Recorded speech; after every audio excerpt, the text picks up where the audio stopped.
佛說84000法門皆可成佛，但又話由凡夫到成佛，至少需要經歷三大阿僧祇劫。如果要此生得道，有邊個法門係穩妥易行，今生便可脫離六道輪迴，離苦得樂嘅呢？大家好，人生難得今已得，佛法難聞今已聞。今生不向此生度，更待何生度此生？上兩集討論過人生難得同佛法難聞，說明了眾生得人生難，既得人生復聞，佛法更難，而得聞佛法又能歡喜信受，就真係難上加難啦。從不同嘅佛教文獻中得出一個通行嘅講法，眾生從凡夫到了了自知得作佛嘅過程，需經歷三阿僧祇劫。關於阿僧祇嘅具體數值，不同經典如《華嚴經》《大彌婆沙論》各有不同嘅計算體系，但其核心思想係共通嘅，意思就係指不可數、無量數。需要留意嘅係，經典中有時會區分三大阿僧祇劫嘅具體所指。有啲經論認為呢僅指登地菩薩到成佛所需嘅時間，若從凡夫修行到初地嘅時間，則遠不止此數。由此可知，身為一個薄地凡夫，要喺今生解脫成佛，幾乎係唔可能嘅。此生未到，更唔知下生投身到六道嘅邊一道中，有冇得聞佛法嘅因緣，真係未知之數。更唔好話聞而信受，成佛真係無有了期。喺聖道門嘅修行中，聖道門嘅經典亦讚歎話，見性成佛，初發心便成正覺，是非常殊勝。但嗰個係要求上等根基嘅，唔係我哋呢個煩煩惱惱嘅罪業凡夫可以得到有根基簡別嘅不同。無量壽經中第18願往生願，設我得佛，十方眾生至心信樂，乃至10念，若不生者，不取正覺，唯除五逆，誹謗正法。呢個係釋迦牟尼佛悲憫我哋眾生，尤其係末法時代根基愚鈍、福德淺薄嘅罪業凡夫，難遇佛法，更唔好講成就甚深微妙嘅佛法。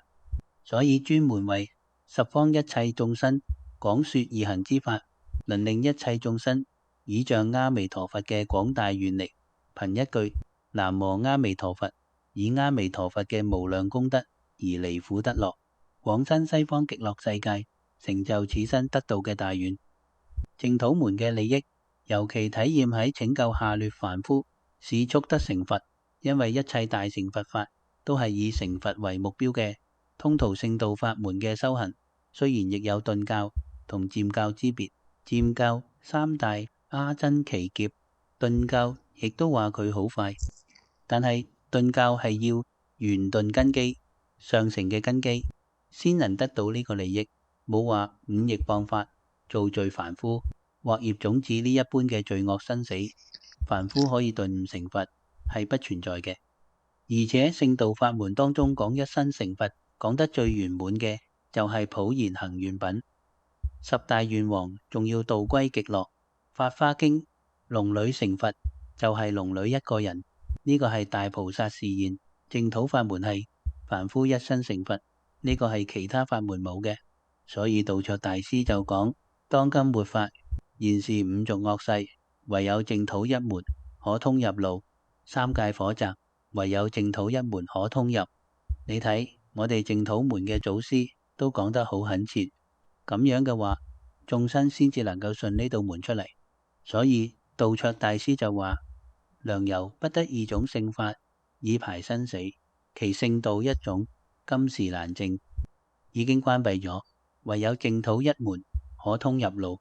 雖然話係兩種門，呢兩種門都係大乘，但係聖道一種今時難證，呢個門對我哋咁樣嘅眾生係唔通嘅，唯有淨土一門佢先至係大乘門，可通入路。善導大師喺往生禮讚裏講，彌陀世尊本發心眾誓願，以光明名號攝化十方，但使信心求念，上盡一形，下至10聲，一聲等，以佛願力而得往生。呢名號係乜嘢意義呢？以呢一段嘅解釋，名號就係光明，所以叫做光明名號。呢種光明名號可以攝化十方，度化、教化、攝取十方一切眾生，呢個係名號嘅作用。另外，名號仲有乜嘢作用呢？跟光明合在一齊，就係光明遍照十方世界，唯觀念佛眾生，攝取不捨，就係唯攝念佛之意。另外喺著名嘅48字釋當中，若我成佛，十方眾生稱我名號，下至10聲。若不生者，不取正覺，彼佛今現，在世成佛，當知本誓，重願不虛。眾生稱念，必得往生。所以名號係乜嘢意思呢？後面8個字，眾生稱念，必得往生。南無阿彌陀佛係乜嘢意思？如果再簡略，就係稱念必生。呢6個字就係你念咗，你一定往生。眾生稱念，乜嘢眾生？包括你，包括佢都係雞、鴨、鵝、狗，有智無智都係眾生。咁嘅眾生，只要你會稱念，眾生稱念必得往生，冇一個不往生。點解？唔係話你有功夫，唔係話你修行好，唔係話你心清淨，當知本誓，重願不虛。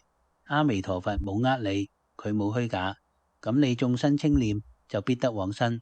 如果呃你，咁當然你就唔能夠往生。只要佢唔呃你，佢講嘅，你念我名號，如果唔往生，我唔成佛。而家已經成咗佛，佢嘅願冇虛假，所以眾生稱念必得往生。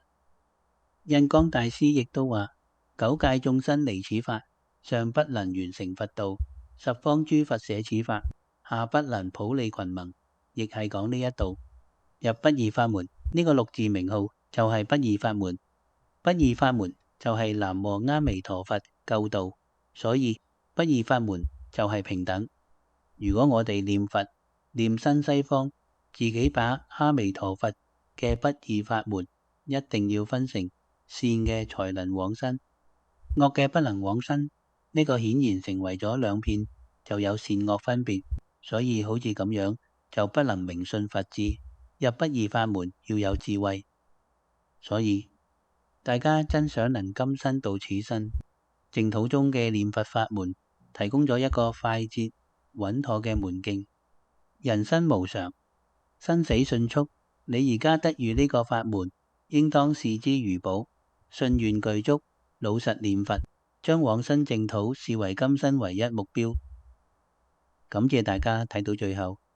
如果喜歡呢個頻道，歡迎大家訂閱、點讚同分享。下集見。